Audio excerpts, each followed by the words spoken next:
Very good. So welcome to Faith and Calm. This is class number 163.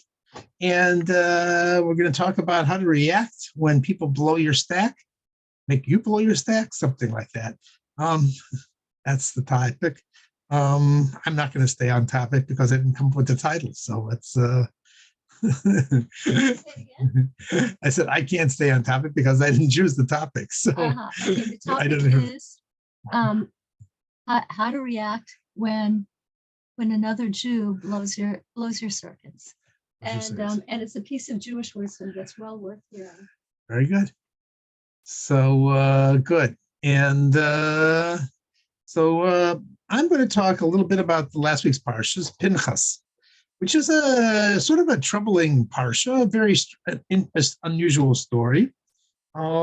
It's a follow-on to the week before, Balak. Parshas, at the end of Parshas Balak, we had this very disturbing story about what happened with the Jews. There was just to briefly recap, there was a king of Moab, and he was scared that the Jews were coming into his land, coming from Egypt. They were going to drive them out, or at least oppress them. So he hired a non-Jewish prophet who was also a famous sorcerer and also a famous curse giver to curse out the Jews, because he heard that the Jews' power was with their mouth. So he figured, I'll get somebody who has the power of a mouth rather than the sword, and that will take care. They'll curse the Jews and they'll fail, and they'll be vanquished. So he hires Bilam, and Bilam gets up on the mountain, and God doesn't let him curse the Jews. Instead, he blesses the Jews. And Bilam is sort of upset because he lost his fee that way. He didn't get paid. He didn't do his job. And he wants to take revenge on the Jews. So he comes up with this plan. He says, the God of these Jewish people, the thing that he hates the most is sexual promiscuity, lewdness. And so I have a good plan for you.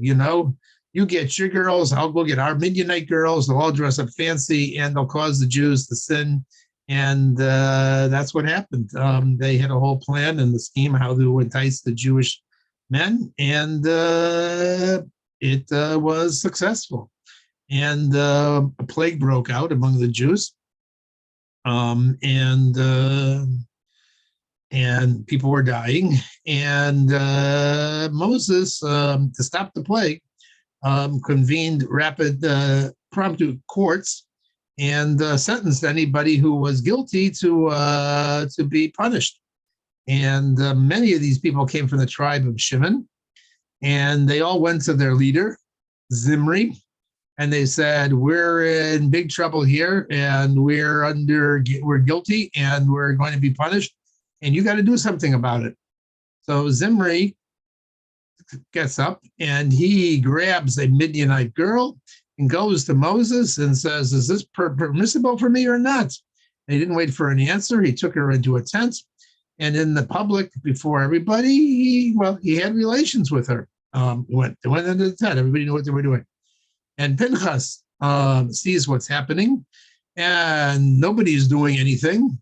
And he goes to Moses and he says, hey, I remember you taught us the law, that in this particular situation, a person who is a righteous zealot, whatever, how they translate it, kanais in Hebrew, it doesn't translate well into English, can, in such a situation, take the law into his own hand and inflict punishment on it.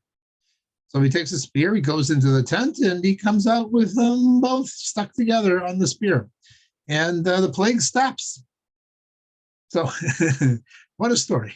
All right, that's the surface of the story. That's the outer part of the story. The beginning of this parsha, it stops there, and then it says, Pinchas, ben Elazar, ben Aaron, God says, he took away my wrath, and therefore I'm going to establish with him the covenant of peace, the bris of shalom. You said he took away my wrath, W-R... God's wrath, W-R-A-T-H. Okay, thank you. In other words, the plague stopped because what Pinchas did. And therefore, I'm going to make him a Kohen, which normally you can't become a Kohen. So we need help. You have to be born into it. So we need help. What's the story? Well, first off, why did it stop? And now it introduces who the person was, and who Zimri was, and who Cosby was, and who so forth was. And also, what is it telling us? Why is it telling us, Rashi says, his name? We had his name a couple lines before at the end of last week's parsha. Don't forget. It said that Pinchas ben Elazar, the grandson of Aaron, went and took a spear and then went into the tent and stabbed both of them. So it's like 3 lines beforehand. You didn't forget. I mean, you have to repeat the story. So that's the first question. Why is it repeating his name? Pinchas. Pinchas is his name. And not only that, but why does it have to tell you who his mother was, his father was, and who his grandfather was? So Rashi says an interesting line. Pay attention. Here, I don't want to get too complicated, but Rashi says, oh, okay, this is a reason why. God is giving testimony here. It says the tribes were making fun of Pinchas. They were making snide comments, and they were saying, right, we didn't get religious fanatic. They were saying that. They were saying, basically, they said, look what this guy did. This guy whose grandfather, his mother's father, used to fatten calves for idolatry. He went and he slew a prince of the Jewish people.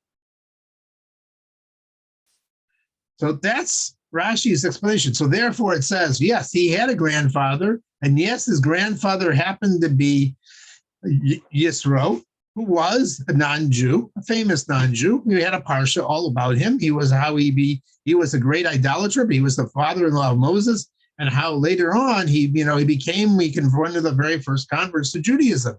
But originally he was a big worshiper of idols before he became, when Moses first met him, and Moses married his daughter. So this was his grandfather. And so people were saying he comes from an idolater, and that's where this whole violent fire and brimstone trait comes from. And therefore, and he killed a Jew. That's basically what it sounds like they were saying. And therefore, God has to say he may have had one grandfather like that, but the other grandfather was a sweetheart. It was Aaron. He loved everybody. Everybody said something good about him. Aaron was sweet to everybody. He was kind to everybody. Everybody had a good thing to say to everybody. So I'm going to tell you that he's really takes after the other grandfather and not the first grandfather. That seemed to be what Rashi was saying.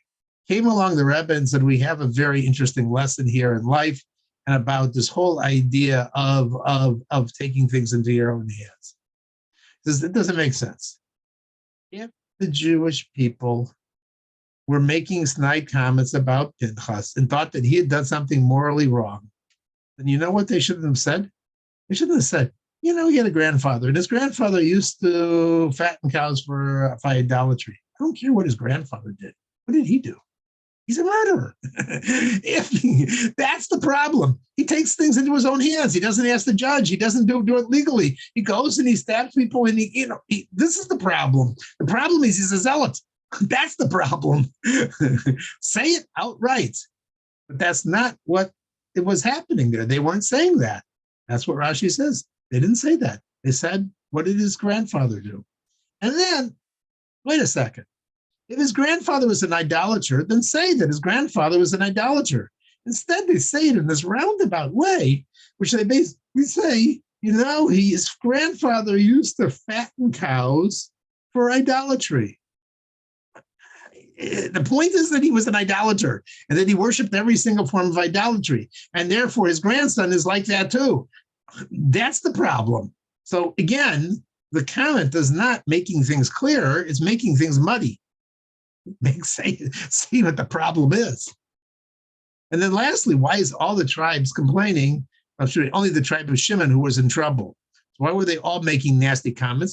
Is this what just Jews happen to do? They're saying snide things. Somebody does something and they all say, they make little comments about who your grandparents were and about, your family and all the other kinds of stuff.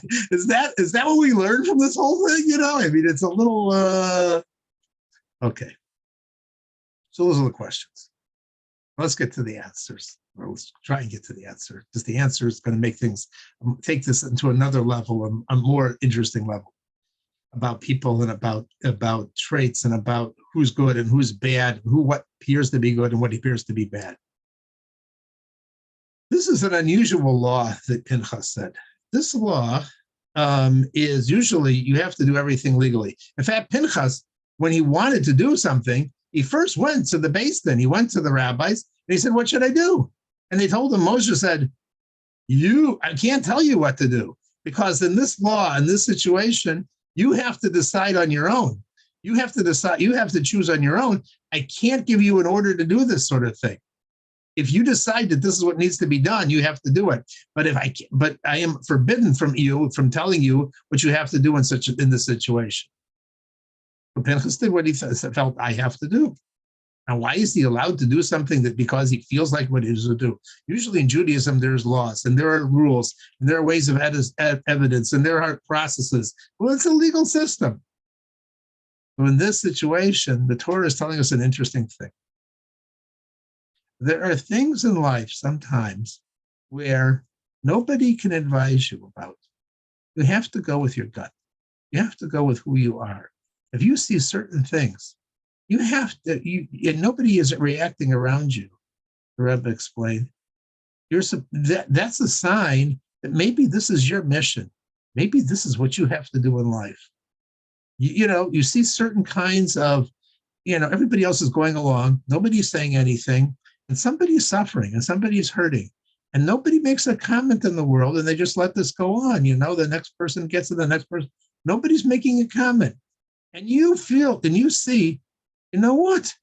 I got to do something about it. It's obvious. I'm the only one around, and I feel that this has to be fixed. That's the situation. Now, to do that, you have to be very sensitive, because there could be a lot of internal psychological reasons why you feel that you have to do something. And they may not be good. They may not be healthy, but sometimes they really are. For example, the example I heard in this class was sometimes a Jewish mother knows that something is right for their child. And that is the right thing to do, because they know who they are, they sense who they are, and they really care about them. And it's a completely selfless, it's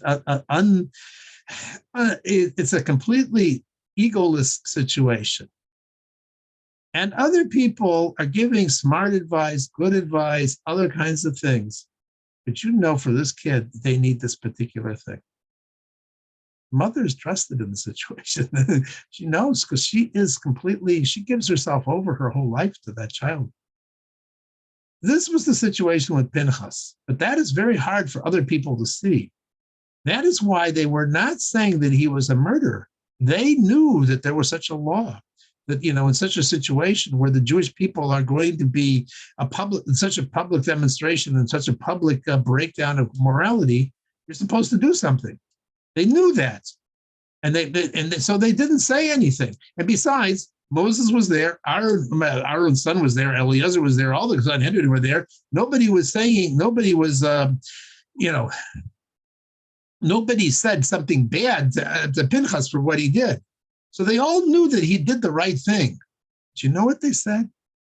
They said, it's very interesting. This is how slanders go. It's very interesting. Why him? Why did he decide that he's the one to do it? There were other people there. Why didn't Moses do it? I mean, maybe it's because this guy just happens to have a violent, negative, angry streak inside of him.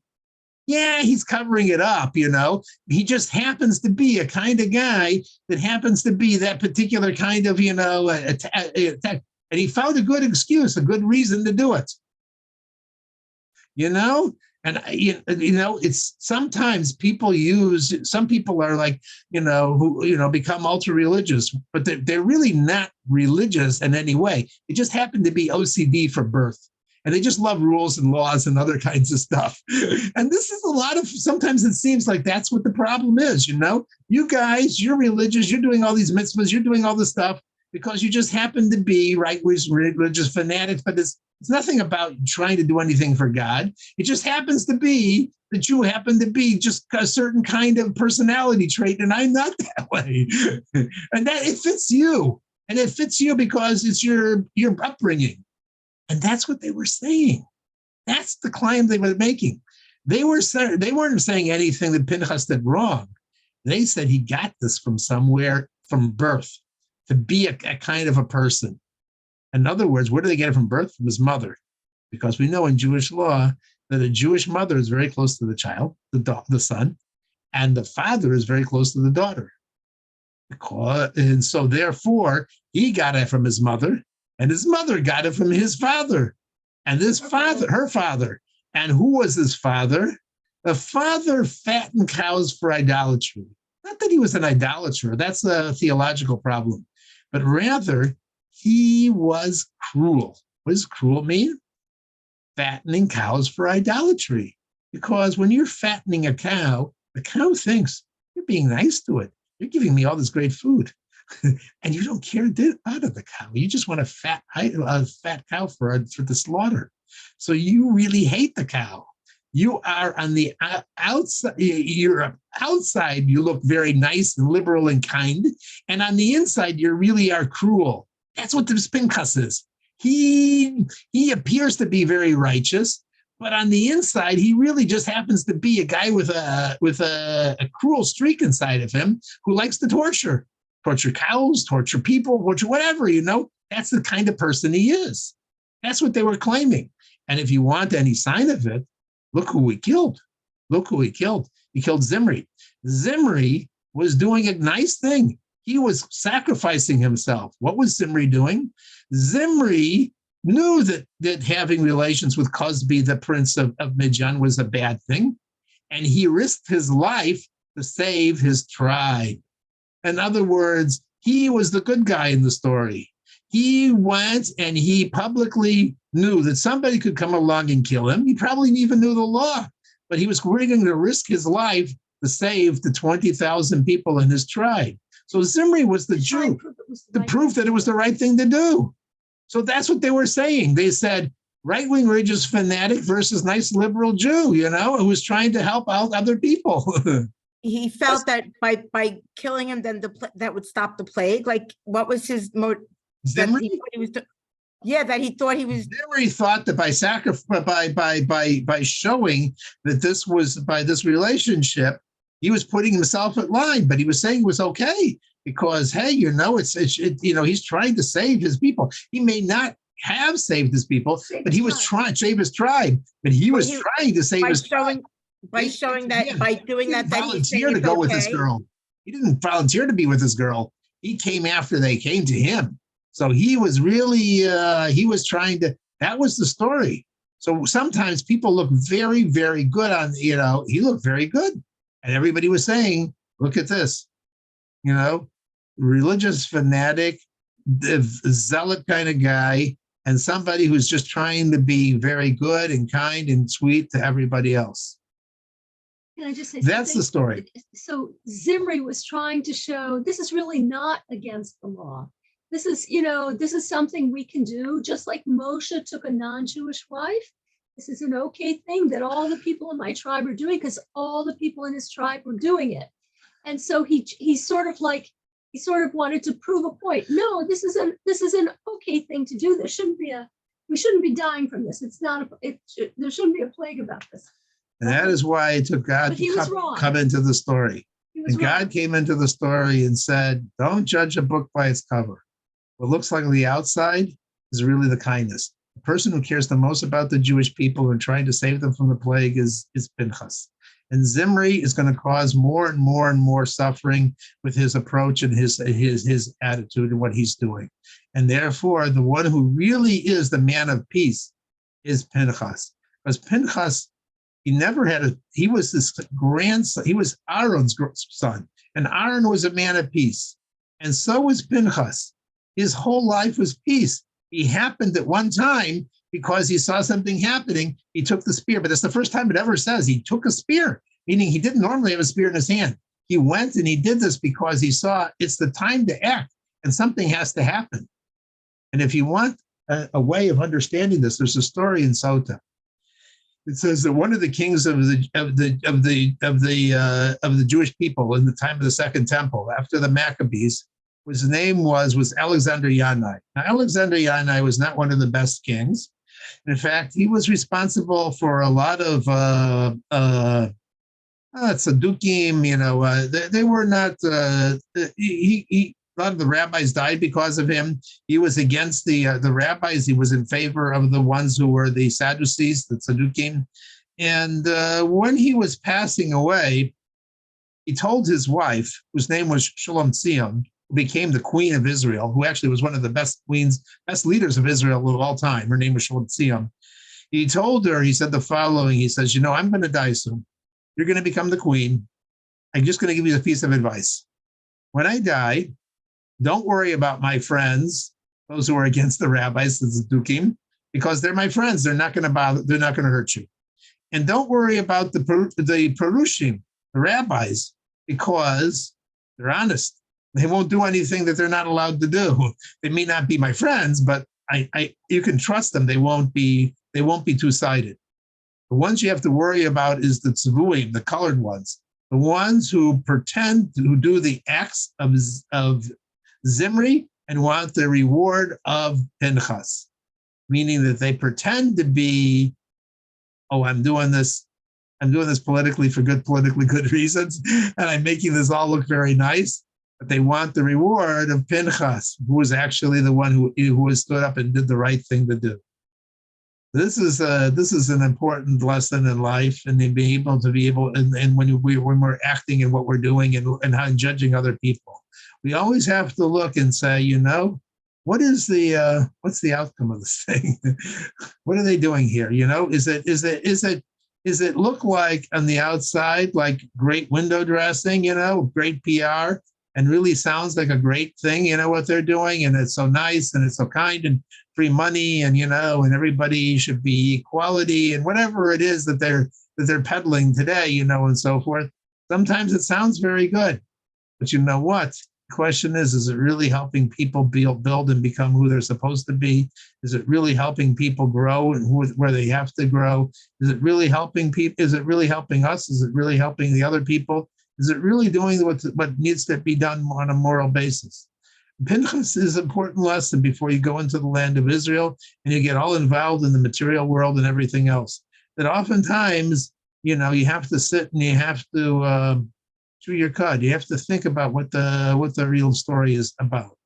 And that's why we read this every year at this time, this parsha, this time during the 3 weeks, is to understand a little bit about, how we look at ourselves. Because Zimri was trying to do good. That's true. He just messed up. And in the end, they called him a Jew because, that's a Jew. He was a Jew. He did mess up. He did make a mistake, and he was punished for it. He did die, but that was. But his motivation was a good motive. It was a positive motivation. But on the other hand, he is not the hero of the story because if he had succeeded in what he was trying to do, it would have been very bad for all the Jewish people. And with that, I'm going to hand it off to somebody who I think has something. It sounds like it's a very interesting topic, and I'll let her continue the class. You're welcome. Thank you for letting me ask questions in the middle. I just wanted to clarify. Yeah. Please Hi. go. Okay. Okay. So does anybody want to say anything before I begin? Nice to see everybody. So I want to say the 4 things I begin with. The 4 things I always begin with is number 1, we're in an extraordinary time. We are, there's this guy, I love listening to him. He's, he used to have a website, but now I listen to him on TikTok, I think. I have to hear what he's called on TikTok. He's called Honk for Happiness on his website, or Honk for Happiness, something like that. And he's so into, the Rebbe told us so many times that we are entering into, we've actually entered into the era of Geula. We're in the beginning stages. In the beginning stages, it doesn't mean that everything is, that lollipops are growing on trees yet. but there are certain basic changes that have happened and that are happening. And so anyway, so we have to live with that recognition. The Rebbe said it. He said it in 1991, and the Rebbe was never wrong about a public pronouncement, and he made the most astounding public pronouncements, and they all came true, and this one's coming true too. The second thing is that our souls were handpicked to be at this time because we have a role to play, each one of us. The third thing is that we have all the tools that we need.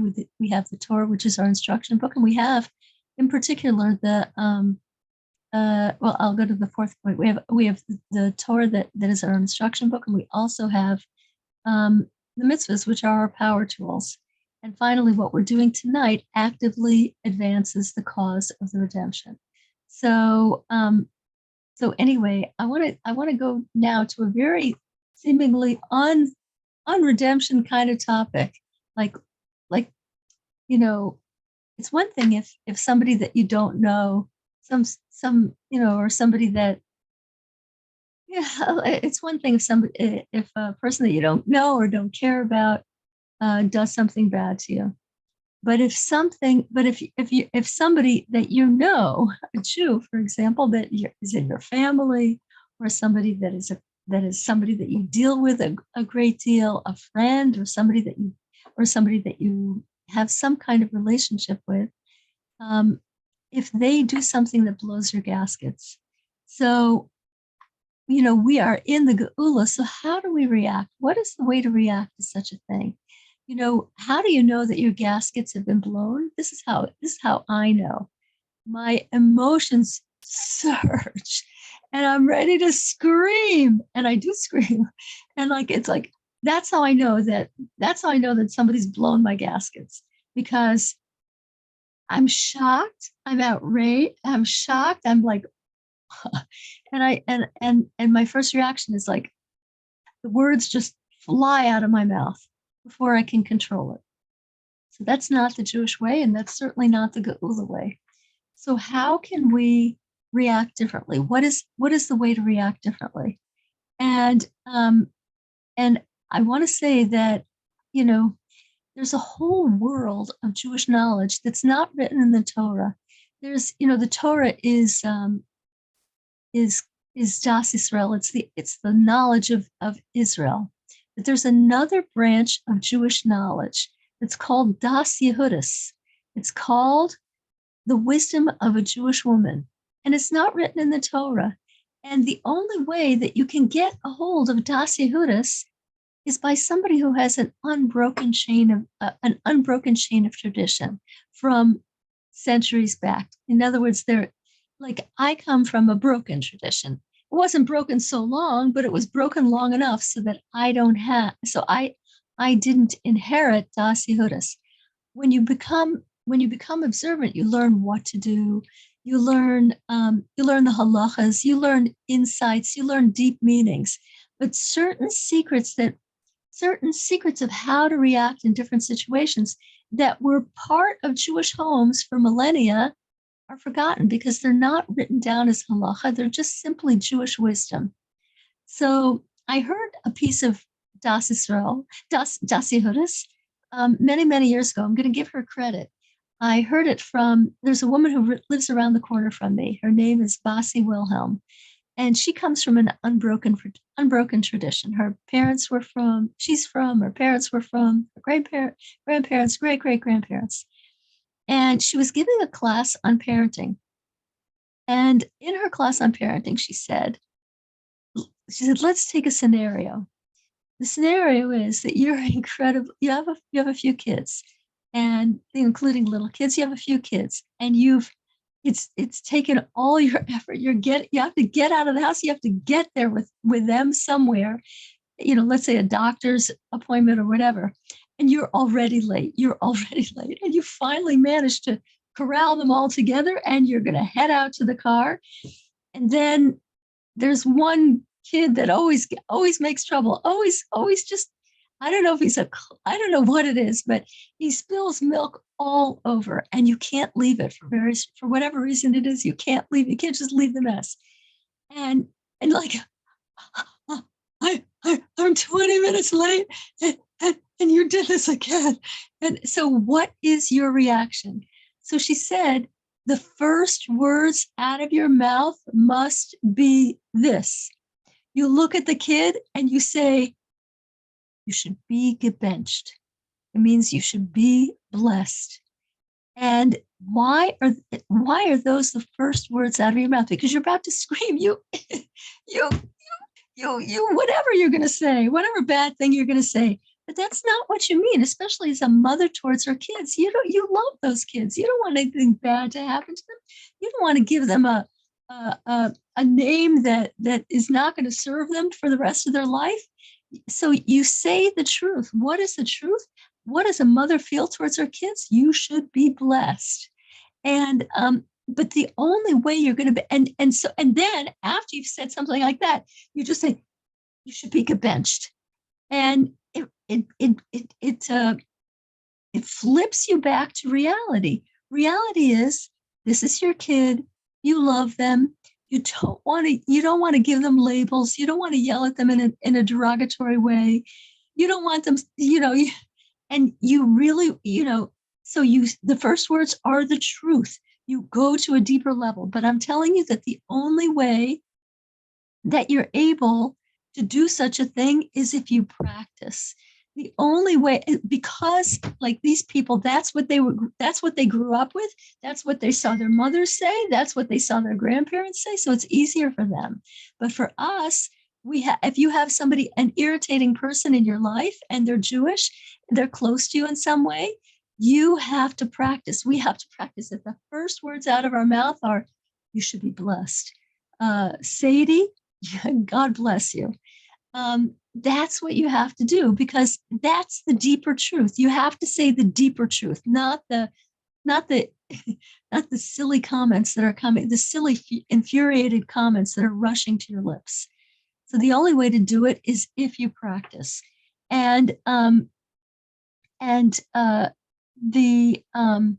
Okay, good. And also after that, once that's brought you back down to reality, wait, this is a fellow Jew, I only wish them good, then you can say something constructive like, okay, let's clean up, you guys.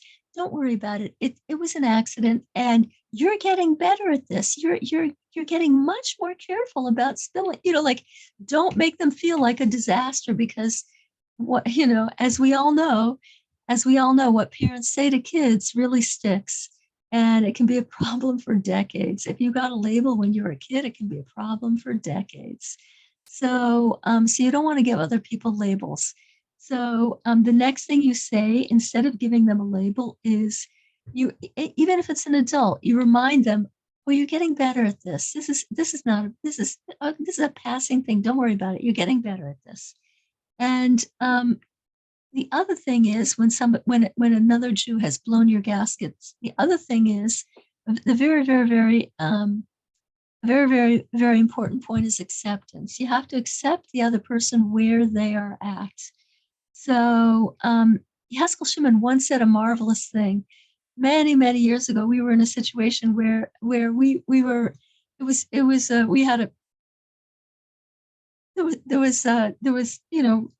somebody that we didn't know how to deal with this person. We didn't know how to deal with them. And it was beyond our knowledge base. And after the person did something particularly like mind-blowing to us, Haskell Shimon when we were alone, Haskell Shimon looked at me and he said, I'm just going to use the word they, so I don't make clear who it is. This is who they are right now. This is who that person is right now. And all of a sudden, I thought it was an incredible comment. It's like, yes, this person just did something absolutely outrageous that blows our circuits. It's absolutely true. But this is who they are right now. This is a Jew. This is a person who is, this person's going to grow. This is not who this person is always going to be. So if we recognize that, And that's also, it's helpful if you think this person did it to me again. This person's always like this person's going to do it to me for the next 10 years. Okay, that can drive a person crazy. But if you say to yourself, this is the stage that that person is in right now, it doesn't mean that they're going to be at this stage forever. There's always a future. And so beyond that, another thing to know, this is very helpful for parents with kids, but it's also helpful for all of us, that it's helpful with all of us to recognize that every Jew is on their own path and we don't own them, no matter how much we've invested in them. Let's say you've invested in a friend tremendously or something like that. You don't own that person, no matter how much a parent and a kid, no matter how much they've invested in that kid, they don't own them. And a friend of mine, she taught me something. She said she heard this in a parenting conference, and a Jewish parenting conference, that we learn from the fact that every person is born alone, even identical twins. One comes out after the other. Even with a cesarean, one comes out after the other. Nobody's born together with somebody else, and even if it's so we and they are it's a sign that they're on their own path, and they're on their own path. And even a parent who gives birth to a kid doesn't own them.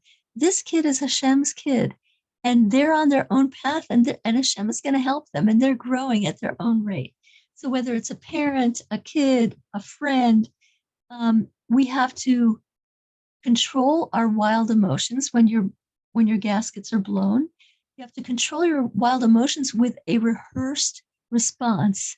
You should be blessed. God bless you. You should be blessed. That should be the first thing out of our mouth. And warmth and encouragement and recognizing that you don't own this person and they're on their own path are very, very helpful things. And I'm going to end there. And if anybody has any questions, I can tell a tiny little story. Yaskel Shimon already told it, so I will only do it very, very briefly. But perhaps you remember the story about there was a boy who was thrown by his parents out of his house because he had been thrown out of 8 schools. He was just a wild kid. And finally his father paid for a ticket for him to Israel, a one-way ticket. And he said, "You're on your own, kid." He was 14 years old. And the kid didn't know what to do. And I think the kid got into 2 more schools in Israel.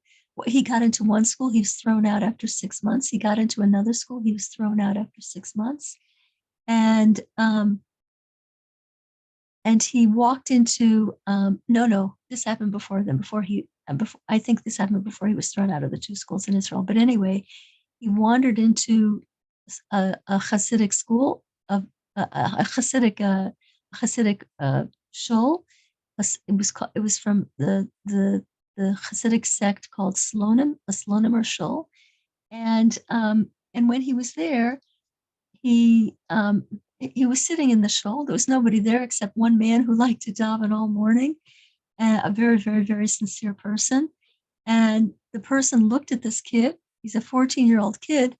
And the person said, "What are you doing here this time of morning?